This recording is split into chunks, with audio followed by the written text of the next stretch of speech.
My concern is jhana is of course my daily practice. You told it many times how I should, during the day, I should just, apart than that, my routine meditation in the morning, just being aware of the breath and then the periphery body, where the breath depends on. Mm-hmm. So this is the summary of, this should be the summary of my meditation now that I'm in my practice, now that I am going in 2 days. So I would like to have a kind of summary for that, or a guidance maybe. In the sense of what to do when you're how back. to, I mean, I saw here for 2 or 3 weeks, but like a summary for the... What do you think? Well, you can be aware of your body, you can be aware of your breath, your body, but why are you doing that?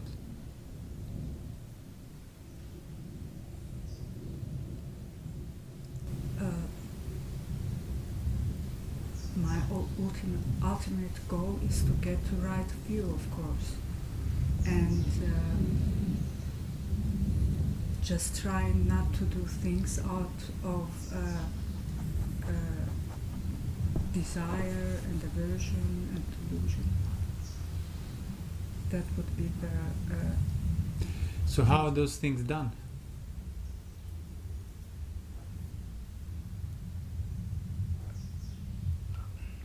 Can you accidentally, unintentionally, do things out of greed, aversion and delusion? No, they come up, and then I shouldn't react to that greed which is coming up, which is just... Not sure that react would be the best description. It's not about reaction. See, reaction is, I just reacted. Oh, okay. Somebody scares you, you react. Mm-hmm. You can't prevent that. Act. And, act Mm-hmm. and react is different, Okay. exactly. So that's my point. Can those things happen by accident? They can't. So greed, aversion, delusion cannot accidentally occur when I forgot or something. No, they're always on the level of your choice. So they're always chosen. That means I choose to act out of greed? Yeah. You do. On some level you do. You have to be doing. And that's the point. Like people, the only way to start recognizing such choices is to start looking at choices per se, in general. But people think like, I acted out of greed, aversion, delusion because I wasn't focused enough or concentrated or calm enough. No, you acted because you chose to act. So the only way to get closer to that recognition when you choose to act out of these things is to keep pondering on the motivation behind your actions, intentions and choices you make throughout the day. Yes, as I said, being calm is nice, it's fine, and you can calm down, sure, but that has nothing to do with your choices. But if you think that greed, aversion, delusion comes out of, accidental non-calmness or slip of the mind or something, they don't. No, they came because when you chose them, you chose to allow them to enter. That's it. So that's where you need to look for the problem. Then on top of that, if calming helps you reflect further on your choices, yes, that's fine. Mm-hmm. But you have to abandon the view that calming will make me choose better. No, it won't. Mm-hmm. Value of certain choices and value against certain other choices, pondering on those values and importance and danger and peril, that will help you choose better. And that peril will not be seen on itself by itself, and it will not come as a result of watching the nostril. It will come if you make the effort to see it and think about it and remind yourself of everything that the Buddha said. And this reminding is also, of course, an issue for me. I mean, it is... That's really where the practice is. Yeah. Like bhavana, as in keep it in the being, maintain it, a certain context that you need to be knowing, be aware of it, and clarifying it further. So bhavana is not on the level of calming until the experience of the pleasant kind comes over, and then I don't even think about greed, aversion and delusion. Yeah, that was never the problem. The problem is could you think about greed, aversion, delusion? And the answer is yes, because the danger has not been cultivated enough, seen enough, understood enough. So you can do all the calming you want. The moment that calming goes away, you don't know where the problem is. Yeah. The problem was you are still unwittingly, yet intentionally choosing greed, aversion, delusion on on the level of body, speech, or mind. And that's what it's saying to me as well is, if you are watching your intentions, Mm-hmm. your choices that you're making, and valuing the right choices and devaluing the wrong ones, then you are automatically, or by default, what starts to happen is you are aware of your body, what you are physically doing. Why am I doing this? So you are aware of your physical actions. You're aware of what you're saying. You're aware of your mind. Yeah.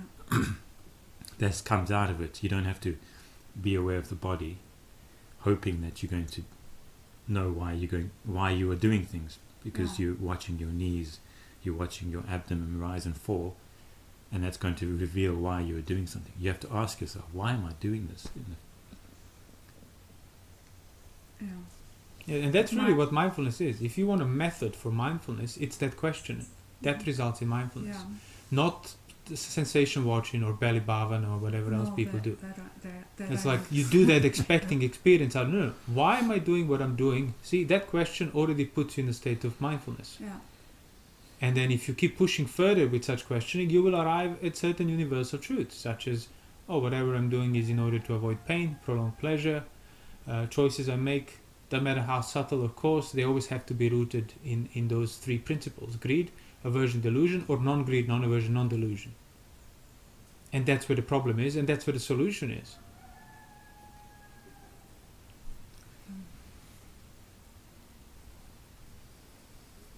The issue is that during the day, for example, suddenly I become aware that I'm thinking about an unpleasant thought. For example, I'm angry about something, or that's the place where I should then practice, or that. Well, yeah. Yeah. Because like the whole point is to recognize that the practice is on the level of that liability to angry thoughts or lustful thoughts, not the actual one. Sure, actual one, but that's already too late. Okay, so if it's actual anger or lust, you got to restrain it, not act out of it. But then when it's not there, you shouldn't start thinking, okay, I dealt with the problem. No. As the Buddha would often say, a monk would review his mind and ask himself, can non-arisen, unwholesome things arise in this mind? And then, yes, and now you start cultivating that. The danger if such things arise. How would they arise? Through what choices you make? Little thing here, little thing there. Before you know it, mind is filled with lust and you're accepting it. But it's always on that level of welcoming, delighting, entertaining, engaging with mentally. And that is a matter of choice. Now, of course, if somebody is not restrained in the body, these subtle choices on the level of their thoughts will not be seen. But nevertheless, they are choices. They are things you choose to allow, so to speak, in a sense of have a welcoming attitude towards. That's why you have to really hammer in that sense of danger, so that you uproot the attitude of this is nice, this is good, this is friendly, this is for me. But you would arrive at that, if you keep the precepts, God ascends those, and then throughout the day, whatever you're doing, ask yourself questions, endure, doubt if it's unclear, but fundamentally recognize that whatever you choose to do on the level of body, speech, or mind cannot happen accidentally. It's always on the level of your choice. Thus, at the same time, it feels like, this is so overwhelming, but at the same time, it's actually easier. It becomes easier because you realize, so I don't need to worry about these things accidentally happening, affecting me, oppressing me, and now I have to deal with them on and on because they just accidentally came in. That becomes impossible. So the clearer you become in sort of this type of bhavana, this type of cultivation, the more confident you are, because no, doesn't matter what circumstances are coming this way, good or bad, I'm the one who opens the door. And the clearer you are with that, the clearer the door becomes, and the more confident and safe you feel, because you won't open the door once you know the danger. But if you keep perpetuating the view that these disturbances of the mind happen accidentally because you were not concentrated enough or calm enough, you keep perpetuating the view that the problem comes on its from outside on its own, and you have nothing to do with it. You just have to deal with it, and that's not the case. And then you will always feel undermined by it. Doesn't matter how well your concentration is developed and commitment to practice. You're always going to feel undermined because you undermine yourself by putting it externally. Whatever happens, if it's sort of unpleasant, you won't know where the problem was, and you would think it was because of the circumstances, and then you would try to double down in your calmness and concentration and ignoring and covering up so that these things don't arise. But they were never the problem. The problem was your intentional choice. Ignorant one, lustful one, or angry one. That's it. So if there is an anger in your mind, thoughts came up, yeah, you didn't ask for it, but you have a choice now. Am I trying to get rid of this? Acting out of anger. Am I acting out of anger further towards what I, projected as the reason of my anger? Or am I able to just endure it, let the mind kick and scream, but not engage with such thoughts? Not try to, get rid of them, because you can't, but you can certainly not welcome them. Say, no, you can be there in front of the door, shout and scream, but you are not welcome inside. So your attitude of non-welcoming, that's the line. That's what you need to develop, but not further, and not less than that. And the only way you can develop that and develop clarity in regard to that attitude is keep looking for it, keep asking questions, keep reviewing. It won't happen magically on account of a concentration experience or something. It's just impossible.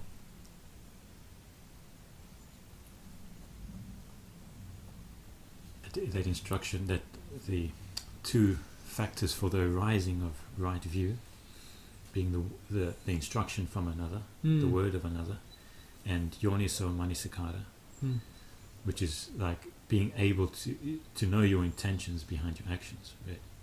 Well, yeah, know the origin, exactly. Knowing the origin of your actions. So having the instruction and then watching, what are you doing? Yeah. See where it's rooted. Yeah. And but what's usually the problem with that? With Yoniso and manasikara? The view, the common view. Yeah, so say like you describe this to somebody, Yoniso and manasikara is knowing the origin of your intentions, of your choices. Why people can't see that? Why would that require so much explanation as it does, and people would still do it wrongly? Where's the issue? Well, because you're so absorbed in your sense world, senses, unrestrained, never have any self-reflection, never pause. You're just going with whatever feels good, avoiding whatever feels bad. So how can you see your mind? How can you step back to see your intentions?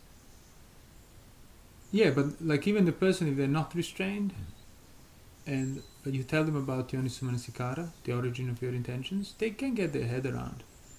But why that, whatever they get their head around, why that will not be Yoniso manasikara? Why that will not be the origin? It will be abstract. Sure, why? Why would it be abstract? So let's just stick with the origin of your action. Yeah. So, needs to be attended properly, let's say like that. And when people think, if people have not been sense restrained, guarded of the sense doors, when they think they're attending it properly, they're not. Why? They're turning it into an object. They're exactly. That's exactly the point. Yeah. Image. They basically attend to it as another object of their senses, even thoughts. And that's not what it is. So they cannot see anything more refined than object of what I'm attending, because that's where the mind is. Mind takes that as a threshold of what is. And mind takes that as a threshold of what is, because the lack of the sense restraint. And when I say lack of virtue and sense restraint, I mean properly, done properly. In other words, endured properly, sufficiently. Because it's easy for people to be virtuous when they adopt the external set of circumstances, tradition, community, and so on. Then you just stick to the external behavior, but you haven't taken on the virtue. That's why the Fetter of Silabhata Paramasa is one of the first three to go, if you start doing things rightly. So if you have taken it on, in a sense of you are enduring doubt, you are still questioning the intentions behind your action, you don't just not do or do because the rules or the tradition says so. So if things are endured on the right level, then yes, your mind will cease to maintain the notion that the only thing that is real, the only thing that exists is the one that I can attend to or access through my senses. So Yoniso, meaning womb, manasikara, basically means the origin of your attention. So whatever you choose to attend, I direct your attention towards, Yoniso of it is at the back of it. So that's where this attention is coming from. And you cannot attend that in the same sense as you said before, an eye cannot see itself. It's just impossible. Yet, the knowledge that the eye is there as a prerequisite for seeing can be developed. As a present absence. Exactly. It is simultaneously present, but it can never be directly present as an object of your attention, yet it is present as a basis for your attention. And that's that subtlety. That, again, you can reason and you can abstract it and you can get your head around it, but unless the mind has been developed through correct endurance first, it will be just another thing you attend to. So it won't be the Yoniso of your manasikara. So to kind of describe that in a practical way, and in a way which isn't abstract, one could say it's like an absence of greed, aversion, and distraction. This present absence, in the sense that by not conceiving this mind, or not turning it into an object in front of me, one is seeing that it's arisen by itself. Right? Yes, but see, not turning it into an object can become your object. Yeah. That thought becomes your object now. Yeah. So you cannot just make a choice to attend to it. You can recognize what is a necessary basis for developing recognition of such attention. Yeah. And the necessary basis would be taking on the virtue rightly, sense restraint rightly, enduring it on the right level. Yeah. And the best example would be the unpleasant state of doubt, just generally. How do you go about it when you're doubtful? Whether doubtful about rules or precepts, or how do you go about it? Do you take it for granted that you must get rid of it? Or are you able to endure it without acting out of it? Enduring it without acting out of it is closer to Yoniso manasikara than you pondering about Yoniso manasikara having acted out of doubt. So that's the whole putting, not just yourself, putting your entire existence in question, because it is always in question. The impermanence is one giant question mark that undermines you. And doubt exemplifies that. That's why doubt is so unpleasant and people always try to get rid of it. Even if it's externally not that significant, the experience of doubt is always cannot be tolerated, cannot be endured, because, as I said, it exemplifies that underlying condition of being undermined by things that are not in your control, that are uncertain. So if you're able to endure things on that level, not act out, i.e. not break precepts, but not give in to overly defining either in order to get rid of the doubt, you are seeing the origins now of what you're attending and why you're attending. But the only reason you're seeing and you're getting to know them is because you're enduring them. You can't just choose to attend them. Yeah. So Yoniso manasikara is the result of correctly developing your mind. Because you could choose to develop to attend to everything you just said with craving. Exactly. It becomes an object of attention, thus it becomes affected with craving. Right.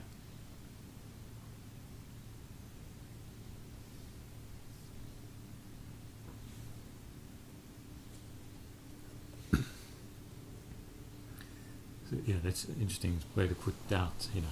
Doubt is doubt exemplifies your existence. The big question mark. shows you the nature of this, what's happening, your situation, and then you're trying to solve it. You're running about trying to solve that. There's anxiety there, perplexity. What should I do? How should I do it? Where should I go? What, you know? So doubt. Doubt. Why is doubt a hindrance? Yeah, it's a good question. One of the hindrances, isn't it? Anybody has a thought on that?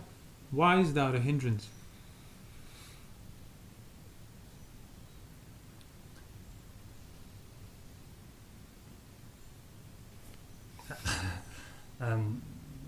Because it entails being moved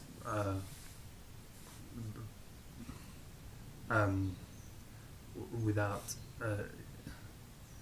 it entails losing perspective on the nature of one's experience by well, for example, you said the idea of trying to solve this uncertainty. One can only. Why would one try to solve the uncertainty? Where would those acts be rooted in? Aversion. Sorry? Aversion. Well, one could. Pain, yeah. Aversion to pain. That's it. So doubt is a hindrance because you want to get rid of the pain of it.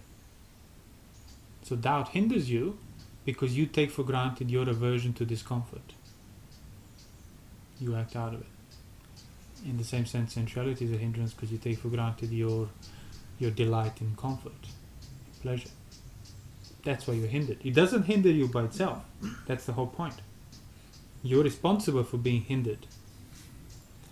Now, so the doubt is not necessarily. It doesn't have to be a hindrance. No, it's just putting things in question. But the thing is, see, putting things in question does not necessarily need to cause you existential pain. But if it does cause you existential pain, to that extent it's a hindrance, because to that extent you're still resisting the pain. But what would be a difference between doubt as a fetter and as a hindrance? So the fetter of doubt, kind of on the level of what we just said, that taking on the virtue and so on account of the external authority, doubt as a fetter is on the same level, which of course it is, because it pertains to the same thing. Is it because there's choice involved in the hindrance? The fetter is something which is a result of this is just a lack of prior discernment, whereas the hindrance is something which you're actively engaging with. No. Fetter is something obviously actively maintained. That fetter of doubt is bound up with the other two first fetters, the personality view and wrongly holding the virtues and the duties and the habits and the practice, and the whole business of personality view rooted in this assumption, I am, I exist, this is myself, that can never be fully and totally clarified and made certain, because you exist within a situation always, and so you cannot step outside of that, outside of your experience, in order to gain a definition for yourself. Exactly. Yeah. So the whole business of existence is by definition ambiguous and therefore uncertain. This is why the second fetter after personality view is precisely doubt. And then it seems to me that in order to deal with this doubt, when it's done wrongly, one is going to grasp after external patterns already set up, whether it is daily routines, virtue, precepts, and all the rest of it. And then one just keeps going round in circles and circles. When personality view is seen as it is, then there is this timelessness of Dhamma with it. So the whole point of I have to do this in order to get that, either some insight or some calm or freedom from doubt, this sort of time interference which sits there, keeps reinforcing the doubt, because you do something now hoping for a result in the future, but you will never be quite clear whether what you're doing is right. It needs to be seen basically in a more direct sense. Yeah, it's just so that's the. But why? That's all fine. But why would that doubt? Why is it a fetter still? see somebody who is free from a fetter of doubt, their existence is still in the same question. It hasn't been resolved. Sotapanna still has plenty of work to do. Yes. But he's free from the fettering aspect of that doubt. Yes. What is the fettering aspect of the doubt as a fetter? Well, when personality view or assumption of self is seen as impermanent, which is the case for the Sotapanna, then with that fetter of doubt, wanting to make your existence certain and having a stability there, this is what I am, this is myself, and I want to fix that forever, that whole attempt is finished. Because the impermanence of that underlying assumption of self is seen. So doubt doesn't fetter him anymore, because the whole notion of him or her is sort of comes and goes now. So what happens then when doubt is present for him, for such person? What's the difference between... So doubt is present for somebody who is not free from the fettering aspect of doubt? Yes. And then doubt is present for somebody who is free from the fettering aspect of doubt. What's the practical difference between two of them? Well, for somebody who is not free from the fetter of doubt, in the sense that hindrance might be fueling all those lower fetters still, but when the fetters are out of the way, those hindrances are actually being more properly seen for the first time as hindrances. Yeah, but that's again taking one. But between the two, what's the difference? Just in terms of doubt, between the one who is fettered by the doubt and the one who isn't. Both experiencing doubt. Yes. One is fettered by the experience of doubt. The other one isn't. Yes. Where is the precise difference between the two examples? Well, the precise difference is that the fetter of doubt is the result of not seeing Dhamma, but someone who sees Dhamma doesn't have that doubt. So he might still be, due to sensuality and the other hindrances. Yeah. It's just that the answer is on the level of why he's not fettered. Oh, he's not fettered because he sees the Dhamma. Fine, we covered that. Okay. But what's the difference between the one who has seen the Dhamma and it's not fettered by the doubt that is present, and another one who is fettered by the doubt that's present who hasn't seen the Dhamma? Not why, but what is the difference between the two?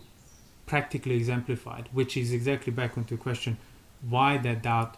How, or rather, what is the fetter of the doubt? What is the fettering aspect? That would be the difference between the two. The way they go about it. Go on, stay more. One tries to deal with it, and the other recognizes it. And as present. where would that be rooted? In aversion to pain. Sorry? Aversion to pain. Aversion to pain, yeah. Overall, it would be rooted basically in a view. So he still puts, the one that is fettered by the presence of doubt, takes for granted, and that's the assumption, that's the view, that's why it's a fetter, takes for granted that getting rid of doubt must be done, it should be welcomed, it's his duty to do so, to clarify it. In other words, he has all these views, or a view, a wrong view, that justifies dealing with the doubt. While in reality, all he justifies is aversion towards pain, acting towards getting rid of the discomfort. And that's why that is rooted in taking yourself for granted, i.e. the Attavada, and it is rooted in the external sets of norms and circumstances and duties that you've taken on. It's on the same level. So by assuming that you have right and it must be done, the doubt must be get rid of, you then adopt external set of behavior, almost magically, a magical connection. If I don't do this, because I did this is what happened. All rooted in simply not acknowledging that the pain needs to be endured first. And that brings me to another little point I want to mention. So the first three fetters, they're together. Like, you could maybe theoretically kind of differentiate what comes first, but overall they arise together, they exist together in that sense. So it wouldn't be one leads to the other that leads to the third one. They're just there because they're kind of three aspects of the same externally projected attitude. And that is in common to all three.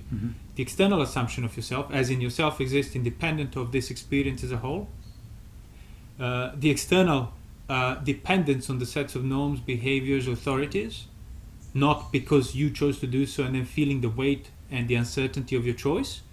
And of course, the external engagement in order to prevent the pain of doubt.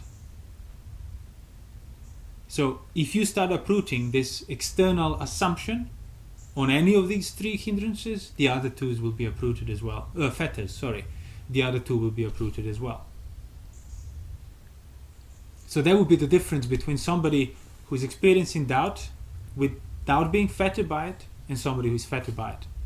So the one who is not fettered by it means he has endured it long enough so that his mind has calmed down within that kicking and screaming of trying to get rid of the existential doubt that's the most unpleasant thing. And once it calms down within kicking and screaming by not acting out of it, you then get to see it as an enduring phenomenon. So as unpleasant as it is, you see it that it has arisen and thus it has to cease. And your clarification of it, engagement, seeking the answer just to get rid of the pain of it, would just be to cover up. And you know that. So you won't be fettered by it. You'll still be pressured by it, hence the hindrance of doubt. So you still need to train your mind on more subtler levels to not act out, to not welcome and so on, but you're not fettered because you cannot adopt that view again, putting your getting rid of the pain first as a valid thing, and thinking doubt just came externally and if I address it, no, you realize, no, any direction of my effort towards external circumstances in order to deal with the doubt cannot be conceived anymore because you understood that you see that doubt doesn't come from the external world. Mm-hmm. So why would you be addressing it there? And people who have been addressing it there is the one who haven't seen where it came from because they haven't endured it long enough. So, and that kind of comes back to, I'm sure we said it before, the whole like Sotapatti and the three fetters. Yes, you need to know, what the Buddha taught, clarify what the fetters are, what the Attavada is, impermanence and so on. But fundamentally, people don't get the right view, not because they don't have enough information and utterance of another in terms of what the right view is. They don't get it because they haven't endured things sufficiently long enough on that level that's usually taken for granted as must be avoided, must be prevented, must be managed, must be covered up, must be dealt with. And that's why, as we said before, that's why Yoniso manasikara is not developed. Things are not endured rightly on the right level. Now here's a question. Suppose somebody wants to deliberately move towards that fetter of doubt by keeping the question, who am I, alive, and making that as the main practice. Is that a valid approach? It could be. Yeah. It depends on what other things that person does. Do they do that cultivation of that attitude paired with sense restraint, guarding of the sense doors, not acting out towards other hindrances as well, and then keep themselves in question? Then then it will probably be like one of those ways that the Buddha described as quick and unpleasant. But they're also seen in certain discourses as questions not to be pursued, like am I not, who am I, and so on. Well, no, see, not to be pursued if you still have a view that the answer will resolve the question. Yes, so that is the difference between them dealing with this. Yeah, you are not seeking for the answer. You just want to cultivate the question, exactly, so that it reveals the underlying pain you're trying to get rid of and endure it. Because am I liable to future unwholesome states? That's a question. That's a valid question. Yeah, exactly. Yes. Many other questions that would revolve even around the Attavada and so on would be valid questions if you are not, as I said, seeking the answer to get rid of the discomfort of it. So if you're asking a question for the sake of cultivating the attitude, that's the whole practice of, why am I doing what I'm doing? Where are my intentions rooted? It all begins with a question and stays within the question. But the difference is whether you can bear it to stay on the level of the question without giving into the temptation of, but if I just get the clarification, just get the answer, then everything's going to be fine. Then things will fall into place. And then no. The practice is to not overshoot it and not ignore it. I undershoot it. And that practice begins with that uncertainty of your own questionable existence. That's the whole point. And that's exactly why people would become dependent on external circumstances in terms of virtue, getting rid of doubt, even in terms of your own view of yourself. It's because you overshot the mark for so long, so many times. That became a threshold now of what is, as I said before.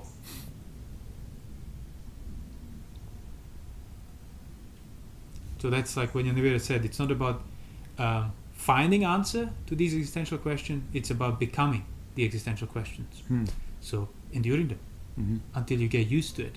Then the pain of the existential questioning will go away, because it was only conditioned by your wanting to get rid of it. But the question remained, and then you realize, well, the question of this existence is the nature of the existence. It's uncertain. Cannot be answered in those positive terms that you are used to operating on account of your existence. So that's why, like, existence precedes the essence. It just has to be that way.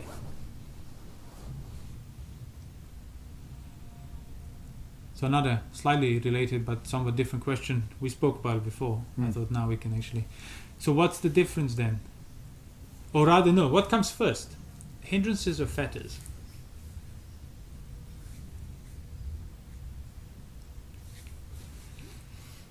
Hindrance.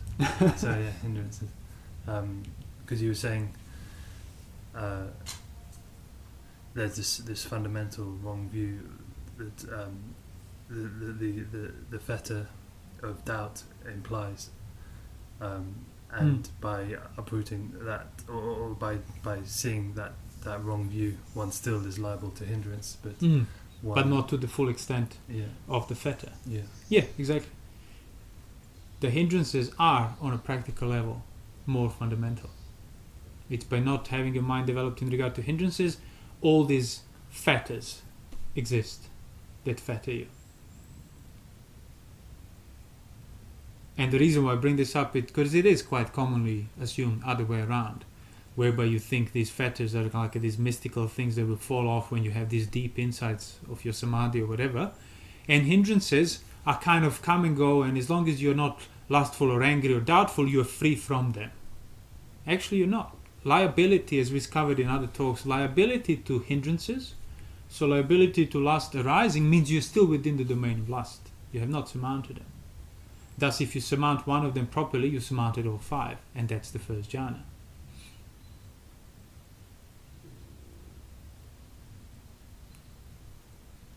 Because people do, and I heard even like teachings being sort of taught by saying, well, no, you just look, like in terms of lust, for example, like most of the time you're not lustful.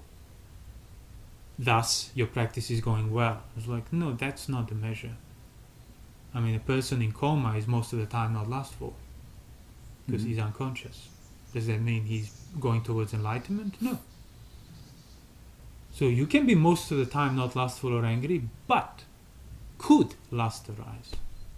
If you're uncertain in regard to that, means you're well within the domain of lust, domain of the hindrances. Because by same logic, then you could say, well, most of the time you're not engaging in a sexual intercourse.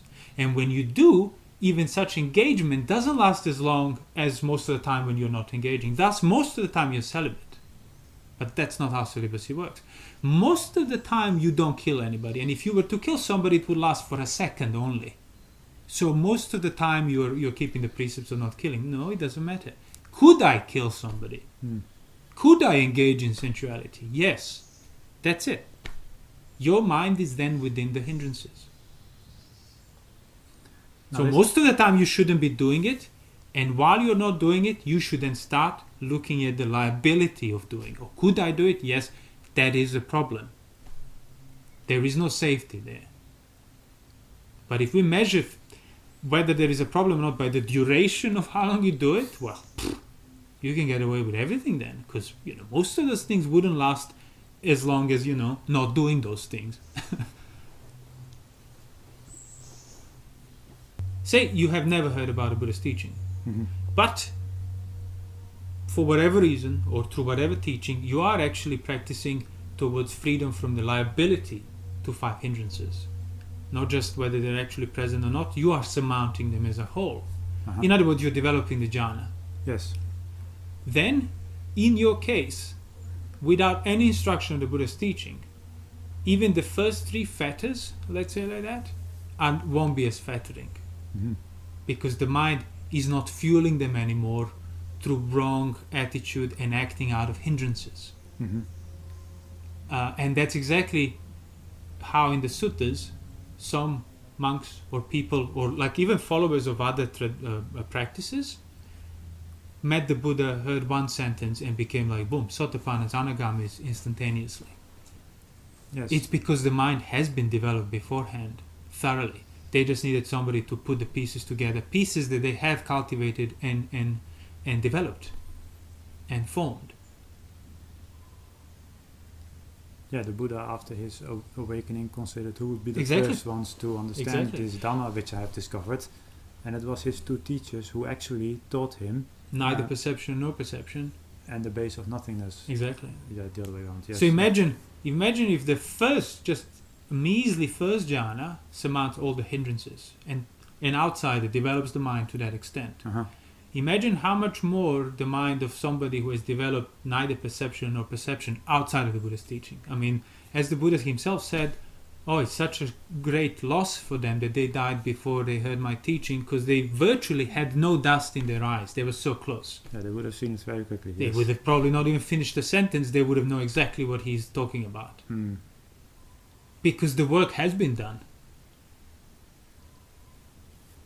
So that's why even throughout the day, if you're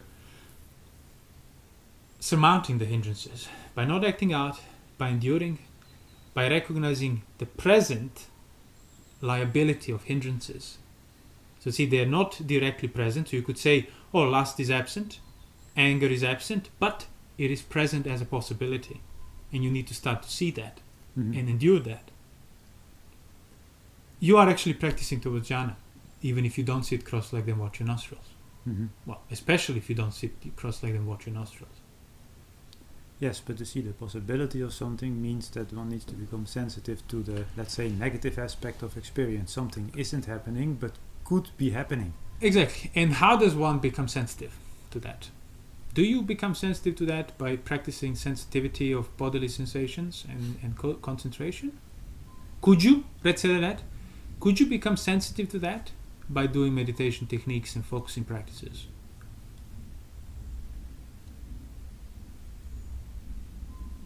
Well, that wouldn't be the main thing that makes that happen. So basically, no. Exactly. Yeah. Because, any such practice as we just established is on the level of attending to objects. Which means all you're going to be training yourself is attending to more specific objects within objects. And this is not on that level. That's right. So first you need to be able to endure it. So that's how you will become more sensitive to those things, to those liabilities. By not acting out, by enduring, by not trying to get rid of the discomfort of pressure to act out, but by enduring it and not acting out. So not covering it up and not acting out. The result is, you're going to become very sensitive. You're going to see it even before you feel it. So now you're very discerning of it. And that's exactly the practice. And this is also how dwelling bodily secluded, not having other people around that give a sort of confirmation like I exist, I'm this way, that way, and so on. Yeah. To not talk much, because most of the time talking also has this sort of, let us say, interpersonal domain of wanting to be acknowledged, wanting to be understood, and so on, which can easily feed into this whole assumption of self, and this is what I am, and this is how I'm seen. So when you just get out of that situation, it well, not necessarily by itself, but it certainly moves into the direction of having this sort of background uncertainty around your existence becoming more salient. Put a sense restraint on top of that, and the whole situation basically begins to sort of cook and boil a bit, without needing to make any effort positively in order to get somewhere. Exactly. This becomes the positive effort. Exactly, which is basically negative. Yeah, exactly. So like protecting the certain circumstances, recognizing what it would be detrimental, and then avoiding it before you do it, that's your inverted comma positive effort. Exactly. Yes. Yeah.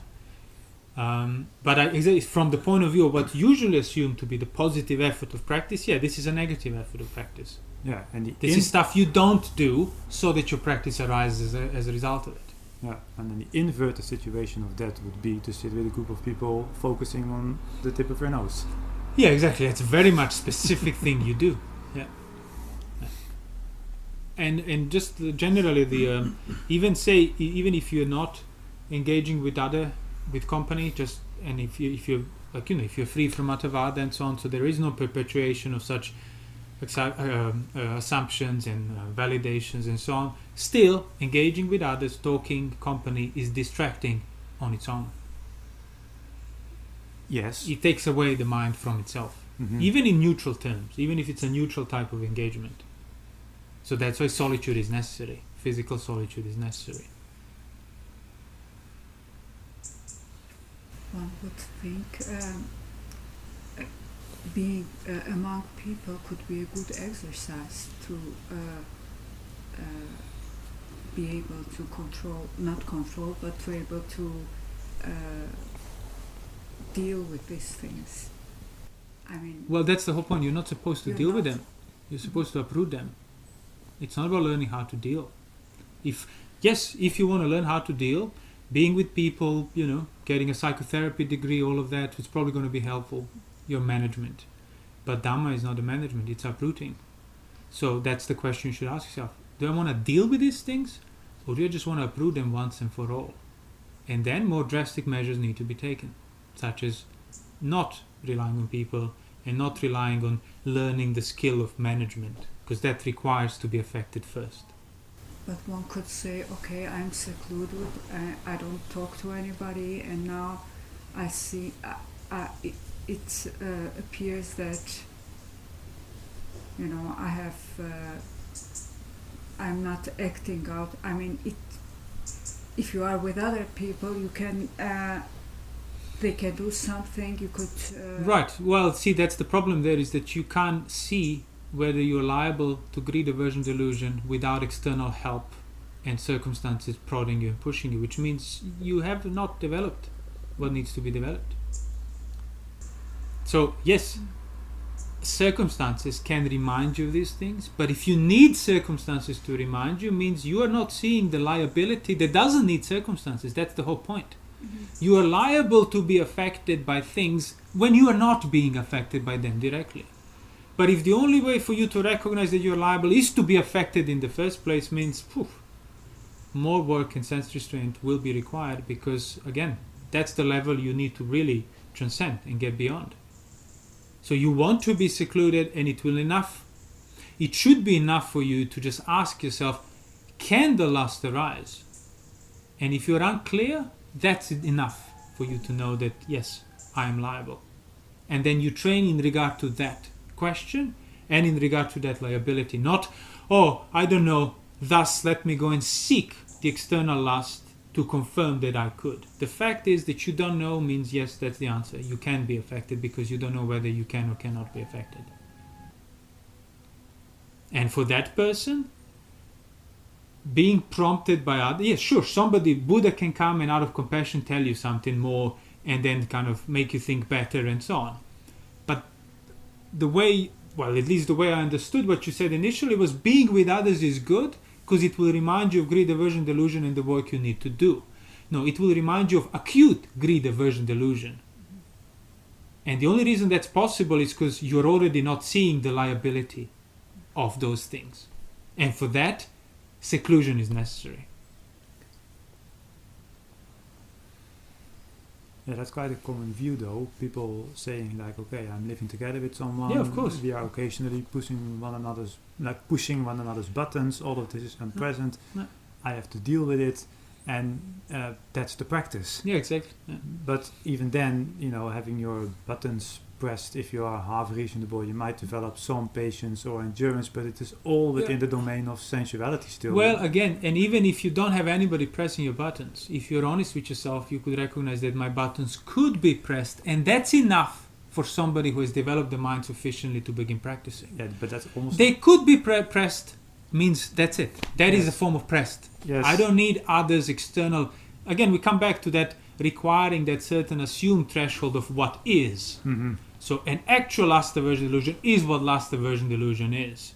The only way to deal with liability, with possibility of lust aversion delusion, is to actively engage with lust aversion delusion. No, it's other way around. Mm-hmm.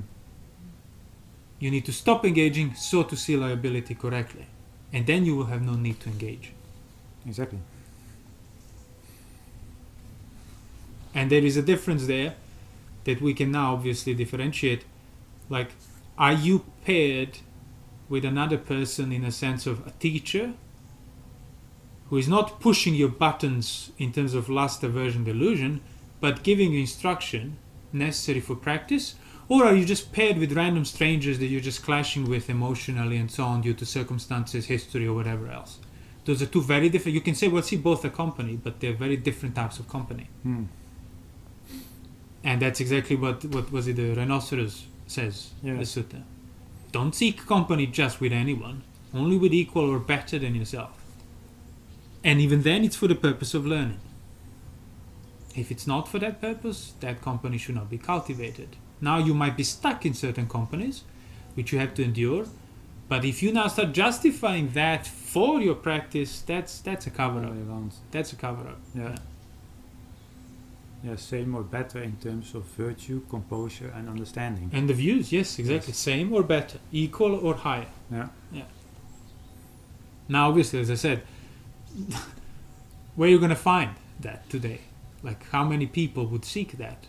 So you need to recognize, okay, the circumstances are not the most favorable, but let me at least not cover them up, endure the discomfort of it, and that might make rise to some other choices that I have not considered that might be beneficial for my practice. But those choices will not arise if you try to justify your circumstances, cover them up, and kind of ignore what you know need to be done, such as sense restraint, guarding the sense door, seclusion, not engagement, solitude, discerning these liabilities, and so on. Yeah, non-distraction. So, how do I spend my time throughout the day? Am I engaging for the sake of company, for the sake of distraction, for the sake of boredom? Again, household or not, it applies the same. It's the same rooted motivation. Where is it rooted in? And then you might recognize, well, it's a bit too much to do this right away, but you mustn't cover it up. Okay, it's too much to do right away. I must make myself able to do it. Eventually, later on. Not like, oh, it's too much now, I can afford to not think about it, yet at the same time entertain this notion that you are still practicing. Yeah, and then there can also be the view that practice and study is about, in that sense, gaining or accumulating something, whereas actually it's about abandoning things. It's about undoing, It's about undoing everything. It's about undoing rather than adding rather than keeping what is already going on and then adding something to it. Some sort of spiritual layer to your life, let's say. Whereas actually it's about taking things away from what you are already doing, which then will create more favorable circumstances and a sort of space to see what's the next step experientially. How would you take away, maybe somebody else can join, I don't know, how would you take away those things that you know you need to take away? Like what you just said. Well, first of all, by seeing the danger in perpetuating those things. What would those things be? Well, in broad terms. Well, this is obviously the whole domain of sensuality. Sensuality would be one of them, yeah. Well, that would be the main one. And all, because you see, we can say sensuality, but it might not be clear what actually encompasses this whole domain of sensuality. That's now another question. It's easy to keep coming back to this point, but to just see where sensuality begins and ends, so to speak, already implies that somebody has actually... That could be a separate talk. Yes, because in a sense, that whole domain needs to have ceased in order for you to have the direct knowledge what is the extent of the domain. Yeah. So but it's not going But if somebody who doesn't know the extent of their domain, but they want to start undoing things, as we said, okay, of course, you take on the precepts. Yes. Guard the sense doors. Where else do you look for the undoing? Where would you find internally what you need to undo? Even if you don't have any specific information, you need to undo this or this or this. There's a certain thing you can find that's uniformly present in everything that you need to undo. Yeah, it's a basic self-forgetfulness. Like when somebody is doing something, whether it is going to a restaurant, being absorbed in food and pleasant circumstances, binge watching television series and so on, what is pleasant about that is the unawareness of existence and the burden that comes with it. What is in common to eating in a restaurant, pleasure of distraction, pleasure, forgetfulness. What is what is a common trait? It's not distraction. Is it? Dearness. Sorry? Dearness. Dearness, that's, yeah. So what like things that are dear to you, why are they dear to you? Anything that's dear, that you regard as friendly, including your own mind, as that Sutta says, you should see it as an enemy, as an assassin. Why are you regarding it as dear and friendly? You don't see the danger. And when something is not dangerous, how is it felt? Pleasantly. Safe. Safe. Mm. It's that safety, which of course it's felt pleasant. So any safety you find in anything, you can start undermining that. And that would be different things. That's why there is no external set of predetermined steps and motions that it will apply to all of us. Some people will find safety in doing certain things, in certain habits, in certain access to certain things. Some people will find something else. What is in common is you do find a sense of safety in it. In something. In something. In And doing it- something, in having something, in belonging to something. So if you follow the thread of where you find safety and keep pulling it out, yeah, you are going in the right direction.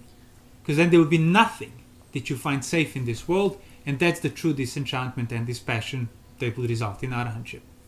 But see, in order to do that, you need to be able to endure such lack of safety without losing your mind or breaking down or distracting yourself. Yeah, but we're talking about safety here in the context of one's existence. We're not Yeah, talking about whether you put on your safety belt in the car or not. No. Yes, no, but I'm not saying like don't put on your seat belt in the car. Oh, right. and No. See, I'm doing the sense of the thread of what where you find safety in does not mean exposing yourself to danger. Exactly, that's my point. Yeah. Yes, No, quite the opposite. yes. So you don't need to go extreme circumstances. You just recognize there are things. See, because you are not an arahant means you are resting upon something, upon some possession, some value, some ideas. Either way, you are finding safety in them. To that extent, you feel sheltered. Start questioning that. Start putting that in question, undermining it, and there it is. The most acute practice you can have, if you can hold it. That's actually one of the 4 summaries of the Dhamma, that this world is without shelter and protection. It literally says that. Oh yeah, exactly, through and through. Yeah. Like there's nothing, and it's similar in other suttas. Says he realized there is nothing worth holding on, possessing, clinging to, whatever you want to Holding on translate to, it, Yes. because to that extent you'll be undermined by it. That was what you were telling the other day, that renunciation is getting out of the security. Like even if you don't necessarily see all these like nuances, if you start keeping the precepts like rightly, not just on a level of external authority, but because you choose to do so and you keep choosing to do so every single time, yeah, that renunciation is emulating that. The basically that undermining of things that you're taking for granted, that giving up, that relinquishment. And renunciating the household life is even more, getting out of your security and... Exactly, yeah. Because, see, sometimes people can renounce immediate things that provide you with safety, but they cannot renounce the need for maybe access to safety. So I'm not accessing it now, but I would like to have an option to access it if I need to. So to that extent, you are still not truly putting yourself in that position of uncertainty. So it's like, okay, yeah, I'm not engaging with this, but if push comes to shove, I could, and that in itself will offer you safety, the possibility that you could engage with things that you used to engage with for the sake of safety and relief and pleasure and so on. That's enough. That becomes then your safety, your relief, your pleasure. Well, I'm not doing it, but I would if I'm pressed far enough. And that's something you actually need to abandon. You need to give up and just decide, no, I won't, even if my life depends on it. I want to engage with it. And then it feels very differently. It's kind of similar to what we spoke before, like in terms of sensuality and giving up the addiction. Try to give up cigarettes or similar, and then it's like, oh yes, I'm not smoking currently. But if the need comes up, I could. And they're fine with that idea. But it's like, no, you shouldn't be fine with that idea. So you should even decide on the level of, if a need comes up, no, never again. And then it feels very differently. Then the weight is much more serious. And the Buddha gave the similar sutta, that the simile of the quail. He says, sometimes I make a little rule and say, monks, don't do that. But it's it's insignificant. And then some monks say, well, that's insignificant. So they do it. Then some other monks say, well, that's insignificant. So they make the effort and abandon it because it's insignificant. Why would you then do it? And the Buddha said, the monks that, it's truly insignificant, but the ones that don't abandon it, they are like a quail that's tied down with insignificant half-rotten ropes. But because it's a weak quail, such ropes are enough to keep it bound. The ones that abandon even the seemingly insignificant things are basically like elephants tied with leather straps. But they would, because they're elephants, they would break the leather straps. So in other words, things feel insignificant because you're not abandoning them. If you master the determination to say no in the ultimate sense, you realize they're leather straps actually. But it's easy to go, oh no, this is just a rope, it's just a rotten rope, this is not a bond. Because you're not committing to abandoning it. That's when it will be felt differently. If you decide in that ultimate sense, never again. Then you feel the weight. Then it's an actual strap, a leather strap. But because you have decided such thing and abstain from such actions, you become an elephant that can break even the leather straps.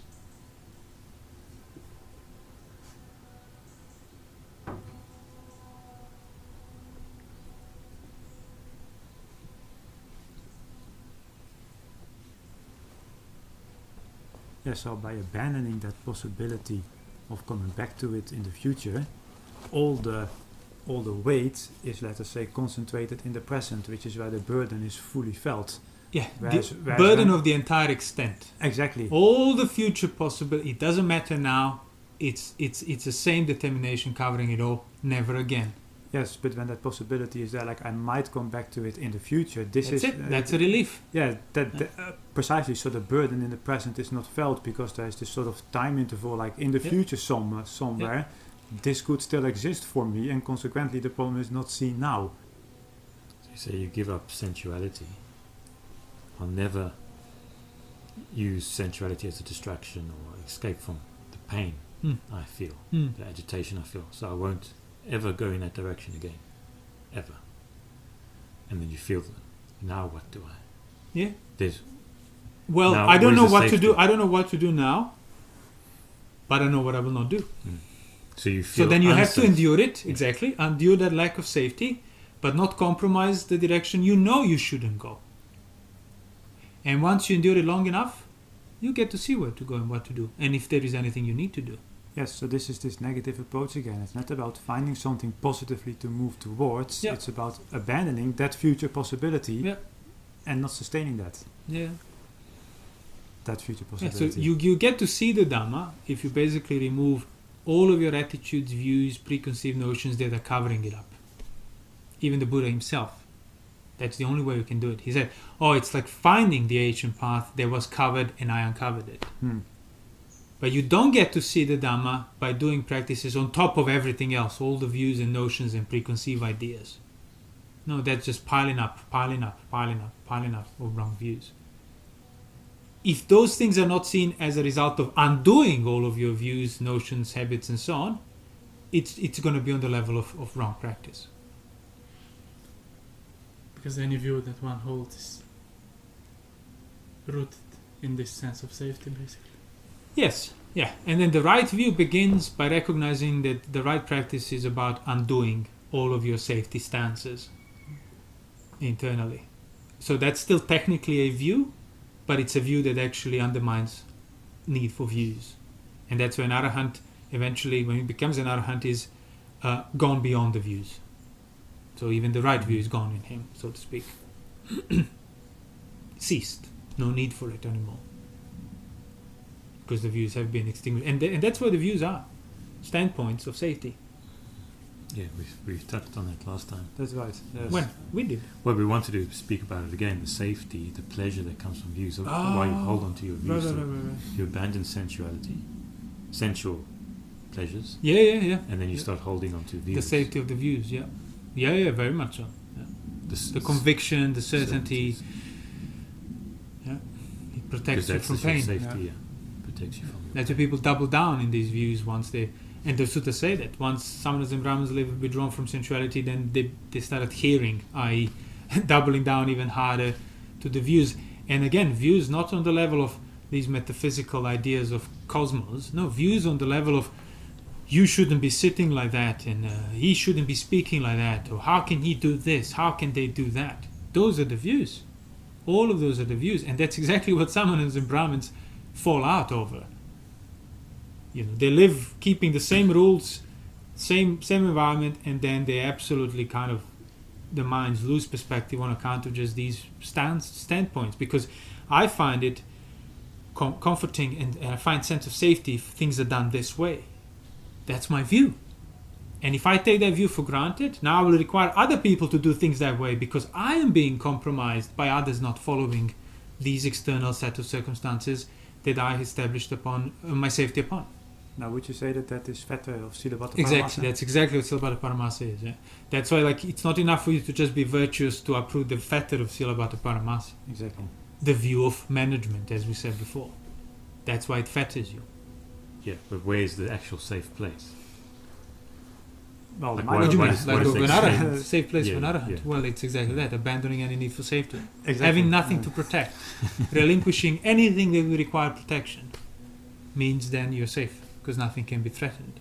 Yeah, as reflecting on sickness, that is the example. Sure, fundamental. Like Sickness, aging, death. Yes. Yeah, seeing- that's the fundamental undermining. Seeing sickness as a possibility is going to cut through all the safety and comfort of having a house, Yeah. having something to eat, sensual pleasures, Mm. clothing, all of that suddenly loses perspective if this body can basically break apart and you have to experience on your own. That's a good example. So how would you then sustain such? Like, say, a householder or a monk, you might get a spur of, contemplating sickness that cuts through your sense of safety, but then it fades away. Hmm. Then you lose that edge. Mhm. How would you sustain that edge? Well, this is going towards the direction of right recollection. What is it that you're actually bringing to mind? And the more the mind recollects... Well, it's the same things you recollected before. You're doing the same recollections, but there is no more edge to it. Why is that? Well, either because the work has all been done, or that there can be a tendency that just thinking about something is the same as enduring the actual uncertainty, which it is not. The presence of a thought need not be But experienced. why would that happen? Like, something you've endured, now you just went into, you're just thinking about it and it's not felt anymore. Because what started out as an authentic practice gradually becomes a way of finding safety. Sure, but why? It's removed from the situation, my present situation. Well, or because the So mind... why would you lose a sense of urgency? Say you're thinking the same things. Because it's unpleasant. There was a sense of urgency, Hmm. but then it fades away even when you really try to get it back. But a craving comes in to use all of that to ward off unpleasant feelings. So it transforms into a management technique again, which is missing the point. Could be, You're putting it in front of you, and like could be. But why would you be doing all of that? That's the real... So it's like, say, as I said, you start contemplating sickness that cuts through the sense of safety, and you feel that, and you're very alert as a result of it. But then it fades away. Did you do something wrong, or did it just happen on its own, or how can you then get that sense of urgency back? That the edge is gone. Why does the edge go away? Why can't you just sustain that edge up until you're an arahant? Why did the Buddha have to remind even sekas, the noble disciples, that they still have work to do? Why would then they? Why does the mind become complacent? So that's really the question here. Any ideas? Why does the mind become complacent?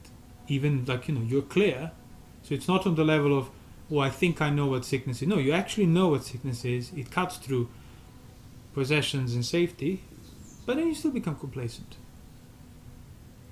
Does that complacency Do you ever say in it? Do you do anything that results in it? Or it just happens? You come back to your safety that you are not in that moment. Well, you can come back to it in your mind, but you don't feel that edge anymore. So why is that? Why is it covered up? You're not seeing it. That's obvious. You won't be seeing it because it's covered up. So why are you not seeing it? Why is it covered up?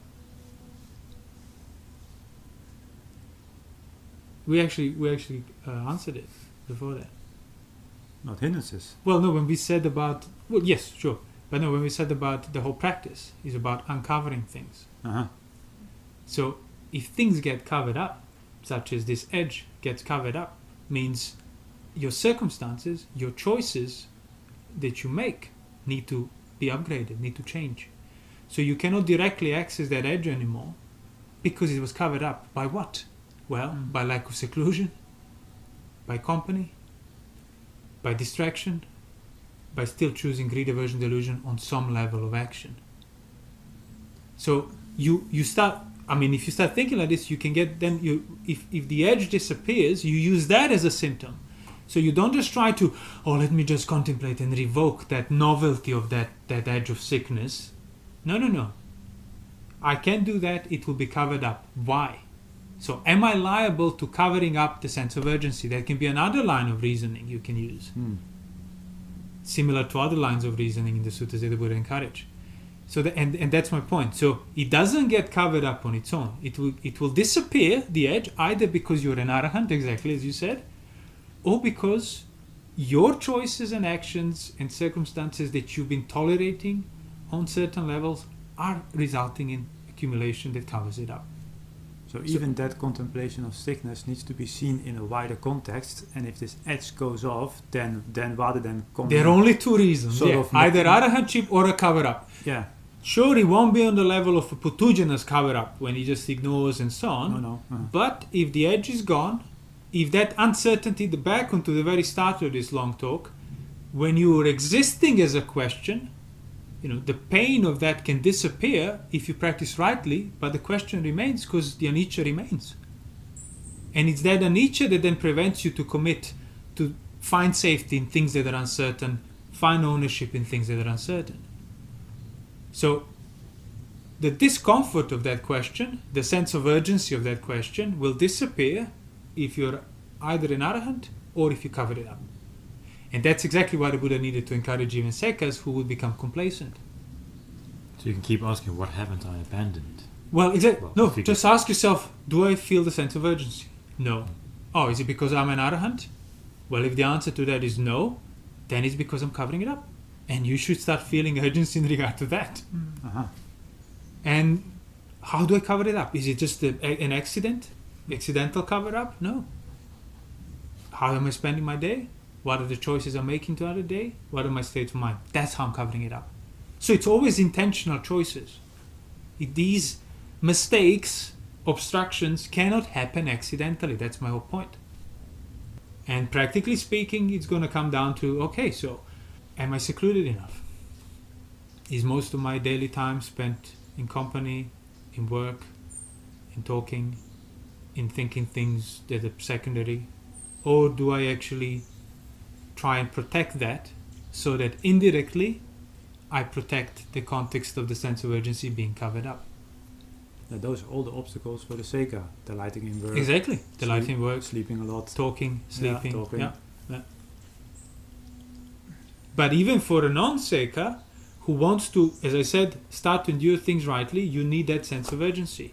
Because you can think about it when there is no distraction, when you're alone, but then you engage with duties, with speaking, with doing this, with doing that, and you kind of forget, or you don't feel the question mark anymore. Mm-hmm. You know it's there, theoretically, abstractly, you'll give the same answer, but you don't feel it the same way. That's seclusion. You're not putting yourself in a dangerous position. Exactly. You just Yeah. And that's why seclusion is necessary. Company, distraction, obviously sensuality, acting out of ill will, and so on. This is precisely what the Buddha says, or asked Ananda to instruct like those who have newly gone forth. There's these 5 things. Keep the patimokkha. Then secondly, sense restraint. Don't talk much. dwell bodily secluded, and work on the right view. Yeah. Those are the 5 things for anyone who has left the household life and goes forth. So just to do that, regardless of any methods or techniques to put yourself in that situation, Yeah. and then not come to morning and evening meetings, but just go and Pinnapata and have the Patimokkha every fortnight, and other than that, you are on your own, is gonna, well, it seems to me, this is going to expose everything that we just talked about. So then the question comes down to how do you prevent, the answer comes down to the question of how do you prevent losing the edge of the sense of urgency. Is like, start sort of, reflecting upon and broadening your questioning in context, so to find all the indirect things that you are still doing that eventually accumulate and cover up the edge of the sense of urgency, so it's not felt. So yeah, I keep the precepts and this, but I don't feel it anymore. Well, okay, so are you sufficiently secluded? Are you sufficiently withdrawn? How about your mental states? Do they still revolve around greed? All these little things that are not as bad, obviously, as before, now are bad enough to cover up. So now you have to remove the finer ones, but now they are the impurities.